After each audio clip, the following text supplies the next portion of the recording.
Welcome to the Barker Podcast Collection. Diana. Fighting does not make you a hero. What if I promise to be careful? Just a shield then. Diana. No sharp edges. Be careful of mankind, Diana.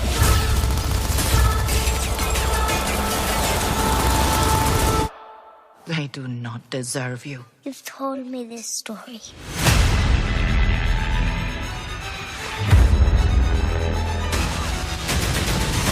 What is this place? Who are you people? We are the bridge to a greater understanding. Right. What is your mission? Well, here's the thing. You are in more danger than you think. The boys in the trenches called her Dr. Poison. Millions would die. The war would never end. I'm going, Mother. If you choose to leave, you may never return. Who will I be if I stay? Will come when you will have to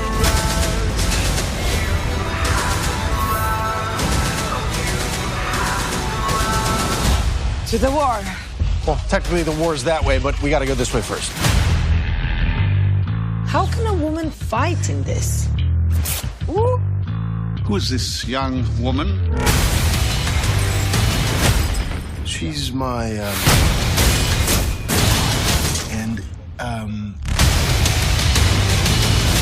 Diana, Princess of the Mist. Prince. Diana Prince.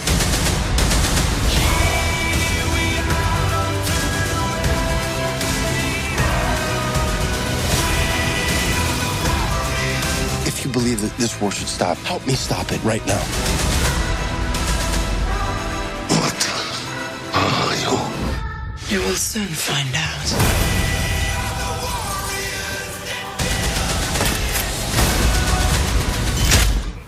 Welcome to the Not Watching Podcast. My name's Rob Howard, and this week I'm joined by Ian Bruce. And Marcus Hurley. So, I finally got round to seeing Wonder Woman. I know you guys had already seen it, and were singing its praises. And so I guess since I was last, I'll just say that yes, I did like it a lot. I thought she was fantastic, as she has been in her previous appearance.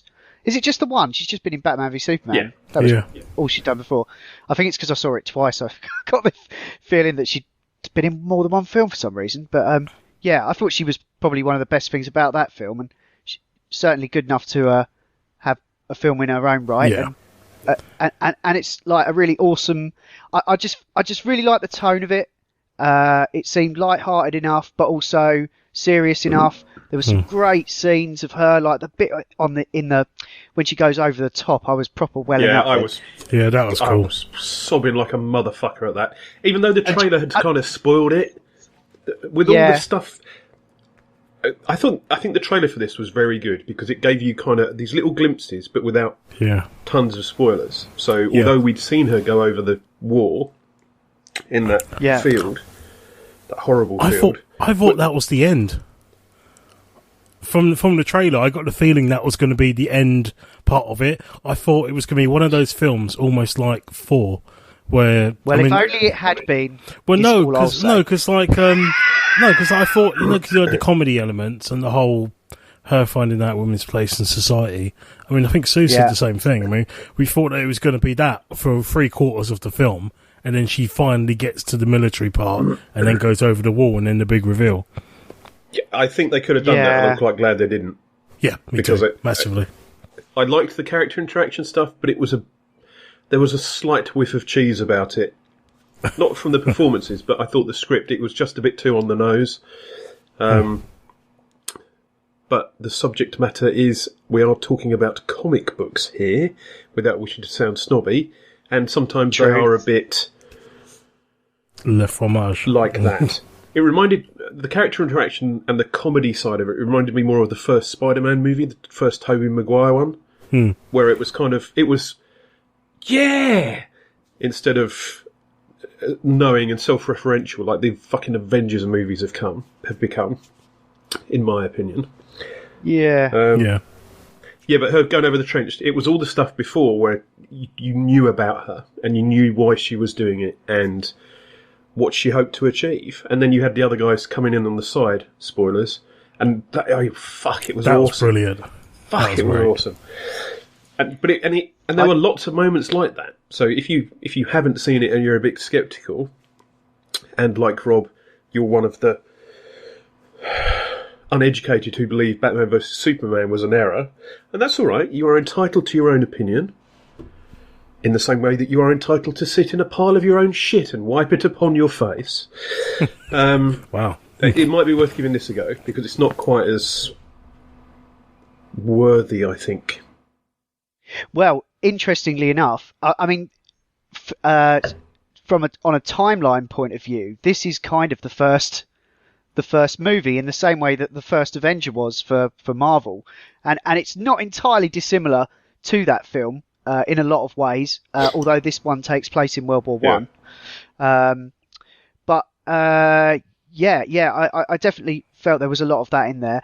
There was also shades of the original Superman. I think the touch with the glasses and stuff, and the rotating door. I found that quite cute. And I love the way when she first gets to London and she's walking along, and all the way up until then, she's been portrayed as quite a sort of fearsome warrior. Fearsome in many ways more than Batman or Superman, because she is first and foremost a warrior, whereas the other two are kind of more protectors, guardians, you know. Yeah. And there's a moment in that where she's walking around London and stuff, and she's like, "Oh, you know, I've got to find the front. Oh, there's a baby." Yeah. I thought that was so nice. That was just so cute. Yeah. I love that. But there were a couple of twists in the film, which I saw coming a mile off. I have to say, David Thewlis, who is playing a remarkably evil man. What's that, a twist, really? In Fargo at the moment. Well, I mean, it was almost like as soon as he appeared, but it was when he was discouraging her from going to the gala that I was like, right, he's definitely like a bad un. I didn't think necessarily he was the bad un, but he certainly was. And also, when they first explained to her that, that Zeus would send a weapon, I immediately assumed that was her. Yeah. Whereas they immediately do the fake out and look at the sword. Yeah. I was kind of like, no, it's her, isn't it? The sword is a MacGuffin that's there to sort of give them an object to channel. Or to give everybody a chance, or everybody a thing to worship and deify or something. Yeah. Well, when she says that she was carved from clay and asked Zeus to breathe life into her, you kind of think, okay, it's a joke on the old legend or the old one, really old Wonder Woman comics or whatever. But you kind of think, there's definitely more to it than that. Yeah. But she just accepts it as that. Yeah. Also, there were a couple of clever things I realised once you've kind of seen the film and you start to think back and you realise that they've been protecting her this whole time. Is the part where you see her as a little girl and she's running and she jumps off that ledge and her mother grabs her, the Queen grabs her hand and stops her from falling. And you kind of think, would she have been hurt? But is that something they all did? You're not quite sure? Well, she's like the only child, isn't she? Which is weird. I mean, are they all immaculately conceived? Is that the whole point of it? I can't remember, to be honest. I can't remember. They were just put there, weren't they? Yeah. To sort of... They were created by Zeus, apparently. I'm not really understanding the immortality bit. Well, they're immortal, not invulnerable. But then, do they get older? Because... Yeah, and that's the bit I'm not understanding. So if she was a kid... Is it like Logan's Run, where you hit an age and you don't go any further in a slightly different way? Oh, I reckon they probably age really, really slowly, though. Okay. Because you don't know how long she was there from being a kid up into the age where she met the pilot. That could have been thousands, 10,000s of years. Yeah. We just have no idea. We just see snapshots of her growing up. And you're right, though, because the others didn't seem to age anymore once she caught up to them. And obviously, technically, it's because everything was kind of shot within a few weeks of each other, perhaps. Exactly. But you can't just suddenly add prosthetics to everyone. That didn't distract me, but once I'd come out and gone, wow, that was really awesome. Thank you for living up to my expectations, and I'm glad I saw it at the bloody cinema. I started wondering about, is And maybe in Wonder Woman 12, when it's her and, I don't know, whatever the new superhero is, she might look a bit older. Or maybe she won't. Well, it'll be equal then, so there'll be Wonder Woman, Mystic Man, and Magic Boy, and Stargirl, and Uber Dog. Uber Dog, delivering safety wherever it may be. I was just going to say, while we're talking about the Amazons, I thought Robin Wright was especially good. Yeah. Yeah. Like when she's like leaping up in the air That's and firing insane. 3 arrows. That got me as well. I don't know what it was. Maybe I was just having an emo day or something. But that just really got me as well. It was beautifully choreographed and filmed. Yeah. Jesus. Yeah. And even the bit where the bullet comes between them, that really bugged me in the trailer because she isn't fucking looking at that bullet. No. But even there, I let that go because it had context and felt like instead of she's not fucking sort your CG out. She's not looking at what's being rendered there, bastards. Yeah, that was all good. They were like proper. They found all those women like from like fighting places. I think they're all From more like proper fighting places. Do you mean Basildon? Well, I think. I think they're like I think they're sort of strong women, aren't they? They're like properly strong women. Well, there's a lot of like. That's Do you the mean thing. they're athletes? I don't know if Do you they're mean like- they're athletes? Is that what you're saying? Possibly. Right, That's okay. probably a better way of saying it. Yeah. Well, I like the way that they managed to But, put. They didn't need to explain much of the lore either, because apparently the woman that she trains with, the black woman, she's supposed to be her main rival or something like that.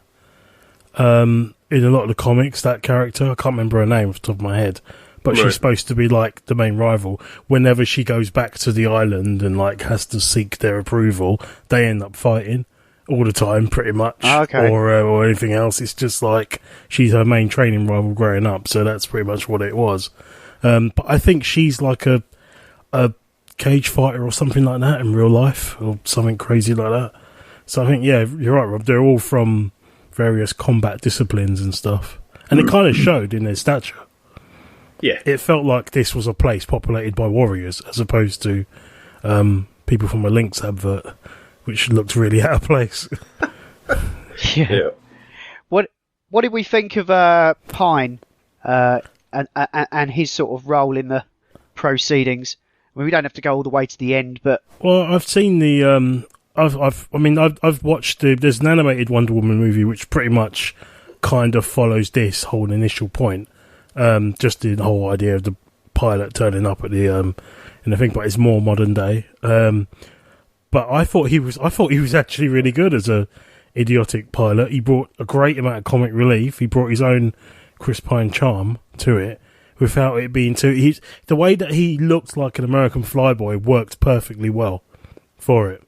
And it just I'm a spy, don't you know? But that's the thing. He just played up to it because he looked and was perfect for that role.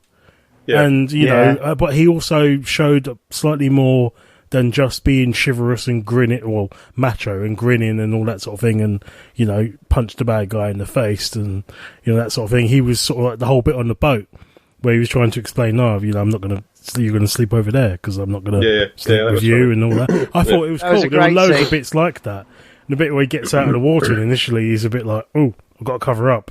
Yeah. And then he kind of goes, oh, maybe I could show off. And then she goes, are you average for your species? yeah, that got quite a lot of laughs in my screen. It's just, and then she goes, oh, what's that? And then he looks down and he goes, oh no, it's a watch. It's like, there are some brilliant comic bits. I thought that didn't feel forced. That was genuinely quite funny. It was a little bit, it was a little bit slapstick and a little bit carry on, but it was great for that moment because the film did it all. And that specifically felt like the first Superman, the Chris Reeve Superman, because it was that kind of family-friendly, adults would laugh kind of stuff. Yeah. I forgot the whole watch thing. That kind of really brilliantly foreshadowed what happened later on. I completely forgot about that. As in, he gives her the watch.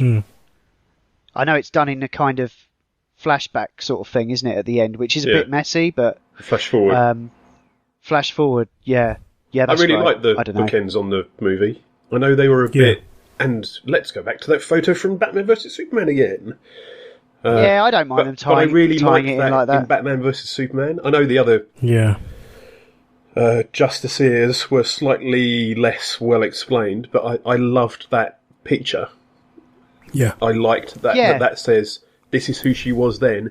She's probably going to be like this now, and she was. Yeah, it's actually interesting because they're saying that there may be quite a bit more of Wonder Woman in Justice League now, because it's presumptuous to say it just because Joss Whedon's now taken the reins over from Zack Snyder, who unfortunately him and his wife have had a tragedy in their family and he's had to sort of step away. What? Their daughter committed suicide, and so basically he's had to just kind of step away and not finish the film, and so Joss Whedon stepped in to finish it up. So there's a lot of presumption around on the internet thinking, because now Joss Whedon's got hold of it, he'll put loads of Wonder Woman in it, which would not be a bad thing. But I don't know. We don't know how much he has to do, and whether he's just kind of shepherding it through the final stages. But we'll find out at the end of the year. I would say, though, having seen sort of, Batman and Superman on screen of this universe and Wonder Woman, she is by far the strongest character out of all of them. Yeah. Not just... She overshadowed them in Batman vs Superman anyway. I felt she was the strongest character there. But just from this film alone, she's so much more to her. When you compare it to sort of Man of Steel... And I don't know what's going to happen in the Batman film or whatever, but Batman's almost, he's a tool of justice. We know his origin story, we know everything else. He's very deadpan. Yeah. So and those characters have kind of been done a lot. Yeah. I really like the BVS Superman and Batman. I think they really work within those particular films. I love Man of Steel, and I'm looking forward to the Affleck Batman, even if he isn't going to direct.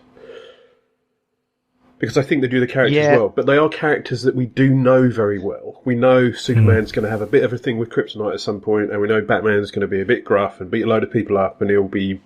And that's who they are. So we know them well. We only... Unless you follow the comics and the paper versions of Wonder Woman, most people don't really know her. And I really only know her from Linda Carter in the 70s, which is another conversation, of course. But but I like what she represents. I like that she is a warrior and she's doing good things, because there are plenty of warriors that don't. Or people who think they're warriors that don't.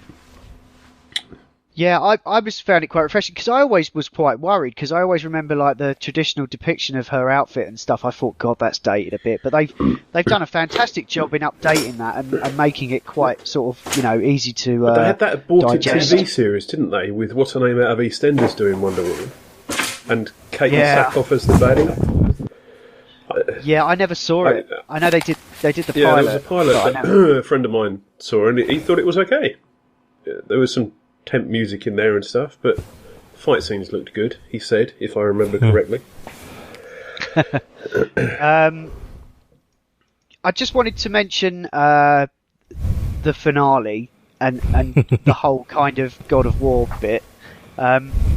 I'm not sure I could really deal with David Thewlis as the final baddie, to be honest. I found that a little bit odd. I found it quite fine, but that's because I grew up watching bloody Xena Warrior Princess. So the idea I liked how it resolved. The idea of villains being all shapes and sizes and, being an old guy, it kind of made me laugh, because it reminded me of the Brigadier from Doctor Who. So the idea that he would be this omnipotent being of war just made me chuckle, just to myself. I just thought, oh, cool. How are they going to do this? I think the problem is the last time I met Ares, the god of war, was in the game God of War, which is how it got its name. So yeah, I was. It just felt. I think I would have preferred it if it had just not been Thulis anymore, and they'd just like turned him into some sort of doomsday thing. To be honest, They did just do for part of lent it. all the way into it. Yeah, I mean, he did. You know. He just became the voice on a ton of CG at some point.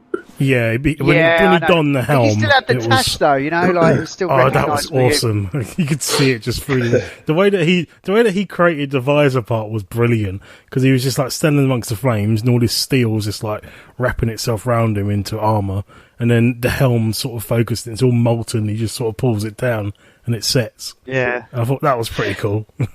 I don't really know how films of this genre can end apart from like that. I found the ending quite silly, as I did for Batman vs Superman, but it is a movie of that type, and I love the journey to get there. Of course, there's going to be drama and lots of explosions and some slightly dubious CG, but better CG than in Batman vs Superman. And I'm sure she'll be alright in the end. Yeah. Or something will happen and something will be alright at the end. But it's alright. You know, I'm sure Justice will have equally as crazy fights at the end, a massive fight sequence. All the bloody Avengers do it, with their slow-mo panning around everyone so everybody gets their 5 seconds of close-up. And, it's got to be done, though, hasn't it? It's got to be done. But as I've said before, I'm bored with the Avengers because they've become parodies of themselves.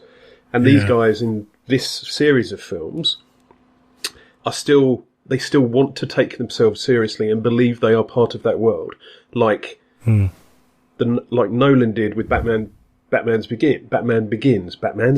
That's not right.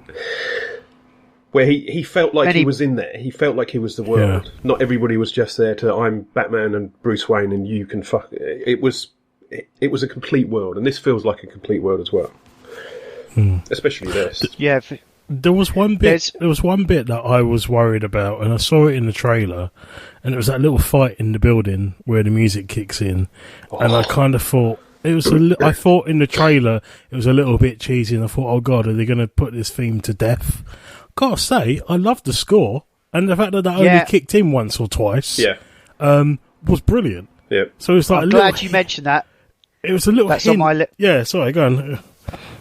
I've just been making a little list as we go, and that was one thing I wanted to bring up. Yeah. Was that they used it tastefully. Yeah. And it wasn't all over the fucking shop like it could have easily been. But then, it's like a theme, isn't it? And if you think of the Indiana Jones theme, that really only happens a few times. It's the one that everybody knows because it's got the hook from Earworm Hell, but it doesn't. It's not all the way through. Every time he draws his whip, we don't get the indie theme. It's a couple of times. I thought it was brilliantly used though, because it was that whole she's in the room, it's close quarter combat, and it's just brilliant. Yeah. Well, it's there to signify her transformation into Wonder Woman, because I mean, they never refer to her as that, but the moment she becomes Wonder Woman is the moment she goes over the trench, isn't it? You know, her becoming Wonder Woman is when she gets to do her shit on planet Earth, isn't it? You know, I think. I think it's when she I think you're right with the trench, but it's when she decides to do what she can do, not necessarily for herself. Yeah, it's the selfless act of. Yeah, I think I'll be all right, but. Yeah, and that's what I really liked about it, because Batman kind of has that, but he's driven by revenge, and Superman, well, he can do whatever the fuck he wants, but so he's kind of. I've always thought of him. He's just doing it as a hobby. Well, I could sit at home and have really powerful angry wanks, or I can just go out and save everyone. I'll go and save everyone. Some days he does both. Yeah. And that's how we get acid rain. Yeah, the satellites fall out of the sky. Yeah.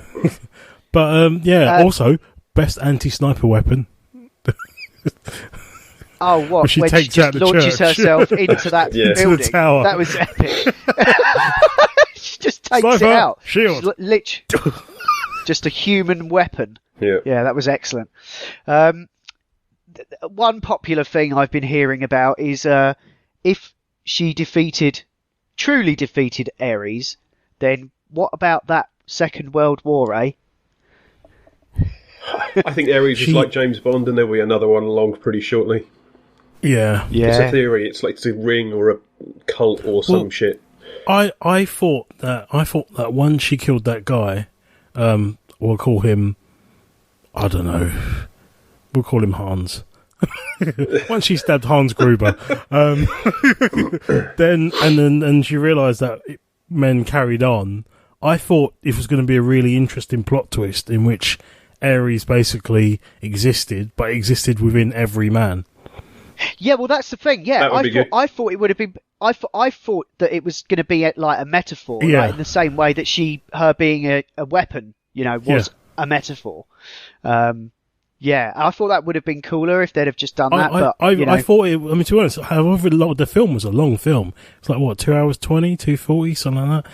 But it flew by though. I didn't realise it was that long. I was ready if it ended there, and then you had some big metaphorical speech saying, you can't stop it all. I need to stop this plane, whatever, and stuff happens.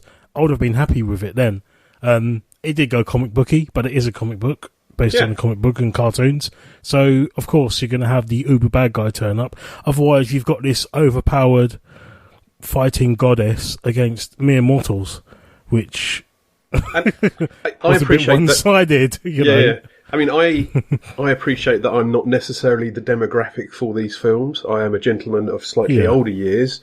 However, I enjoy that. I still enjoy that. My dad is substantially older than me, and he still loves these as well. So... you have to take I've seen films of your dad. You what? I've seen films of your dad. Yeah, absolutely. I think we've seen a couple of Star Warses and a Spider-Man, I think. and stuff, haven't we? Yeah. So... I'm still amazed. I think I don't want to give the impression that my view of the ending makes it a bad film. I just accept that at the end of all of these films, there's going to be a bit of a scrap, some explosions, some CG, and some drama and tension. Definitely. Yeah, that's totally fair enough. Also, I don't think they've even done a 3D version of this. I think they have. I'm fairly sure that there was an option at least at my Nickelodeon to see it in 3D. Oh, okay. I was in the View Cinema in Stratford, or in Screen 17, which I think is their biggest one. Screen 17. That was a 2D Crikey. cut, I think. So yeah, I don't know. I've certainly not seen it very heavily advertised. So I'm just going to check that actually. I just think anything that distracts from the storytelling and the visuals, being able to see them as clean and as crisp as they were, I think it's just a waste. It's detrimental to the film. I think 3D wouldn't have done it any favours. No, I think there might be. I think there is a 3D version. Yeah, there is a 3D version. But if you really must have it, but I like how it's not being it's not being pushed. It's certainly when we saw it last Sunday, kind of early afternoon, and there were like 10 showings for the 2D version and 2 for the 3D version. So I guess it was done in post. Yeah. There was no specific things. I suppose that bullet thing might have been good. Yeah.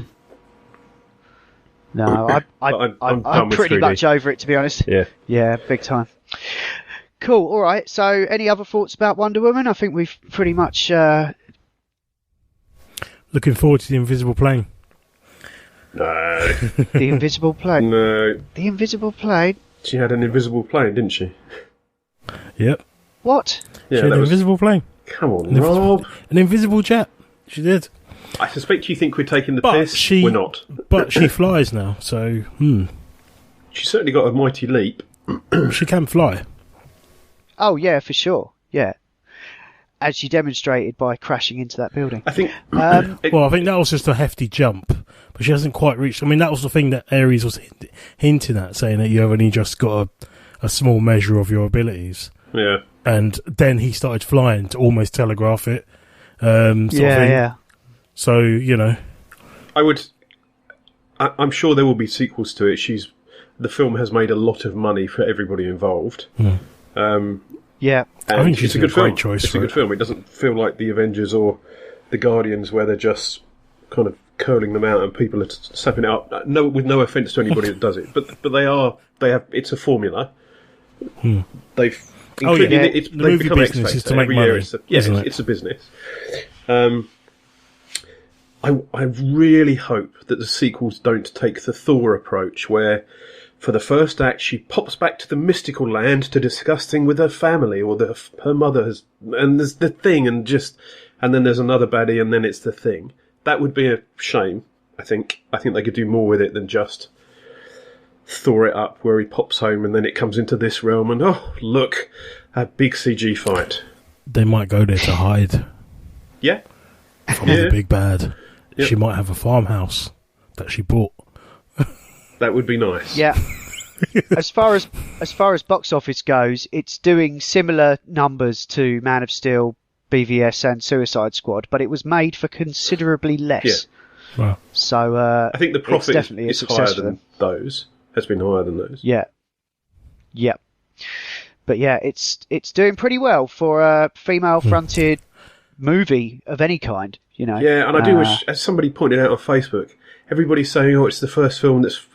Yeah, I'm fairly sure Linda Hamilton and Sarah Connor would disagree with that. Yeah, I know. But I know that Arnie was above them in the But listings. even there, I mean, that's what I say. People are saying that they've not seen a strong female lead since. People go crazy with the whole phrases and say it's the first, which is why I joked about Xena. And there's even an internet meme going around saying, "Oh, we've not seen strong women on screen like this." And and you've got Supergirl. Yeah, you've got loads.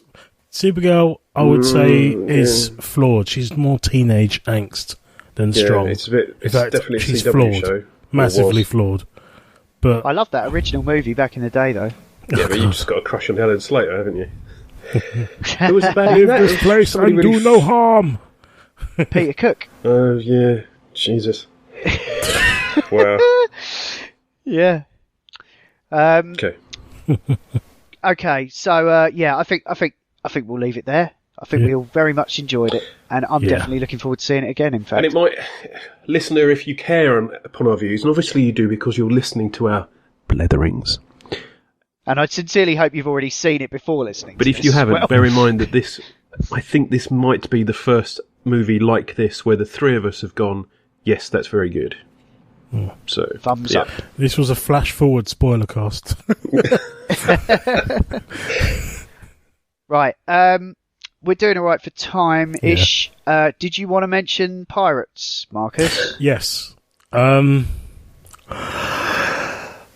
Pirates is a big fat film, big fat crap, Pirates film. Why was it made? Why was it made? Why was it made? Oh dear God, Johnny Depp, what have you done? What have you done? What have you done? Johnny Depp, Jack Sparrow, why are you crying? Why do you have a stroke? Why are you dead? What's going on? Where's the plot? It's in the jar. What in the name of Zeus's butthole were they thinking with this film? Didn't they do that with the third one as well, though? No. Is it worse than Trust that? me. I wanted to go back and watch the original trilogy because it made me feel safer. We're on number 5 now. I tell you what, this film is a disappointment. I went to this film perfectly knowing it was going to be not that great, but I just wanted to be entertained and watch more piratey stuff. More of the same piratey stuff. Johnny Depp dialed in his performance. Jack Sparrow did not seem like he was drunk. His accent was actually wrong for about a third of the film. He didn't sound like Jack Sparrow. What? Which was weird. I was sitting there's there. been reports. I went with my mate Adam, him, and we're massive fans of like the character. Wasn't he having the thing with in his private life at the time or something? Well, I don't know what was going on, but I just felt like all of the jokes were silly. Everything was silly. The whole thing was silly. At one point, I wanted it to like a record to go, brrrp, and Monty Python's like, "Stop it now! It's being silly." It's that level to the point where you want like the film reel to go, tick, tick, tick, tick, tick, tick, well, and now for something completely different. Consume and then it, jump to Deluxe or something like that. I'm not even going to bother discussing the plot because there isn't one. The whole thing of Salazar, he looks interesting, but as a bad guy, did not hold my attention. Boring. Felt like a henchman. He looked amazing. The ship looked amazing. The CG looked amazing for all of the people. Like, basically, they got caught in a cursed explosion, so that's why bits of them are all missing. Because they're frozen alive at this point where they were being half obliterated. So they've got like half their face missing, or you could see right the way through them. And it's basically a way of just showing off and wanking off CG skills. Yeah. In terms of the film, God, it was so bad. Everyone was a better character than Jack Sparrow, which in a Pirates of the Caribbean film is bad. Yeah. He didn't do anything cool. I was waiting for him to do something cool. Didn't. All of the other characters were basically mini versions of others. The best character in there, Barbosa. Jeffrey Rush stole the show character, from me because he basically owned that film. And he he turns up like halfway through it or something like that. Yeah, well, he was the big bad in the very first one, which I thought was all right. Yeah, I quite enjoyed the first one. By the end of the film, he is the person you're rooting for. Jack is just an incidental person there. Whatever stuff happens to him, he gets stabbed and potentially dies, and you're like, don't care about spoilers. To be honest, doesn't matter. Go home, watch your box sets. I enjoyed the fourth one because it was something different. The fourth one at least had an original style soundtrack. Hans Zimmer, he took like the original themes and all that and gave them a Spanish influence. He had the Spanish guitar versions of the themes and all this sort of thing. This one had no original music that I could hear. It was all rehashed versions of it. Yeah, I don't think he's credited as the composer, is he? They've just taken his themes. I don't have anything more to say about it other than it's just a steaming pile of... Which, as a massive... I own a tricorn hat, for Christ's sake. As a massive pirate fan, it hurts. It hurts. I didn't realise Orlando Bloom and Keira Knightley are in it. Yep, they're all in it. Oh, there's even a little Easter egg bit at the end to save you the bother of watching it. There's a nice little Easter egg bit at home where they managed to... Oh, Orlando's son, basically it's Orlando Bloom's son. It's their son going around. He gets the trident of Neptune, breaks all sea curses forever. So basically his father's freed from being the captain of the Flying Dutchman. Which for some reason has gone horribly wrong because in the third film he was all human, the crew are all human-esque, but for reasons unknown in this, the ship has reverted back to the Davy Jones style version, which it shouldn't have. So they've broken their own law, all that crap, whatever. But yeah, at the end of it, you get a little bit where he's asleep and the door opens and you hear like a peg leg come in. I thought it was going to be Barbossa, but then you see the claw. It's Davy Jones's claw. And then Thingy wakes up, goes, oh, and then, goes back to sleep, hugs Elizabeth, but then underneath the bed you see two barnacles on the floor. So Davy Jones may or may not be back, but who cares? Well, I'm sure that'll be a nice paycheck for Bill Nye. Because if you're bringing back Davy Jones, you have no story. Well, I look forward to watching you rant about it in a couple of years' time. No, I'm done. Any more Pirates films coming to cinema, I'm not watching them. Just takes one good I'll wait trailer. for them to... No, I'm done. Well, I'm done. I left the cinema quoting the best Jack Sparrow line I could. In fact, I stood up and Adam was next to me, a friend of mine. I went, I feel sullied and unusual. And walked out. And these other people cracked up laughing next to us. Oh my God. Nice. I do not like pirates. Something is wrong. It's sad. It's just like it made me hurt inside. It still hurts. Yeah, I feel betrayed. I feel like I dodged a bullet because I nearly came, but I couldn't find my Limitless card. Dude, you dodged the cannon to the that old face. chestnut. No, I've given it up now anyway because I realised I was probably overdoing it slightly at the cinema. And to be honest, I've not been feeling compelled to watch that much because we've had The Mummy out recently, which by all accounts I've heard is also a bit of a turd. Although I may watch it. Sorry, which one's that? At a later date. The Mummy. Yeah, it's. Stay away. No, I learned. Yeah. I haven't seen it, but somebody whose opinion I would trust with such films said, "Oh, it's got that one good stunt in the plane." Yeah. See, Kanata was actually fairly kind to it. He said it was kind of a bit like an Uncharted movie. Was Tom Cruise watching him from the window outside at the time? Apparently, what's difficult to swallow is the fact that Russell Crowe is there playing Dr. Jekyll in like a senior role, but sort of referring to Tom as like a younger man, but Tom Cruise is older than Russell Crowe. Yeah. So, which is weird, but anyway. So, Marcus, sorry, what was that quote? I feel what, an unsullied or? I feel sullied and unusual. Sullied and unusual, excellent. And unusual is where he gets the black spot from Davy Jones, which is how I felt leaving that cinema. Cool. It is my goal to get that into a meeting at work this week. Thank you. Okay. I've also used the quote in the meeting, clearly you've never been to Singapore. But yeah, this is a shame. Anyway, I'm not going to talk about it anymore. No. No, it's been you've given it more than enough airtime. Just one quick thing and a bit of a Fantastic tease. Four reboot. Oh God. No, I've managed to get into a screening of Baby Driver next week. Oh, so nice. Okay. I shall probably be talking about that on the next one. That looks good. Cool. And it's got the delightful. What's her name? God, she's been in a ton of. She was in Cinderella and. Is it? And Pride and Prejudice and Zombies, I think. It's got a lot of people in it. Jesus, I'm embarrassed that I can't remember. Lily James, there we go. She was in one of the Downton Abbey or something. Oh, yeah, that rings a bell. Oh, yeah. Yeah, it's got a really good cast. Kevin Spacey, John Hamm, John Bernthal. Yeah, I'm looking forward to it. Cool, enjoy. Everyone who's seen it has said it's decent. Cool. Yeah. Excellent. Cool. All right, then. This has been the Not Watching Podcast in partnership with notlistening.co.uk, where you can also hear myself, Marcus and Ian talk about video games and virtual reality on the Not Playing Podcast, and Adam, Ash and Will talk about all manner of funny things on the Not Listening Podcast. You can email us at notwatchingpodcast@gmail.com, or you can tweet at or follow us on Twitter at notwatchingpod. You can find the show notes for this show at notlistening.co.uk, and if you're listening to us on iTunes, then please do give us a review. Anyway, that's all for now. Thanks for listening. See ya!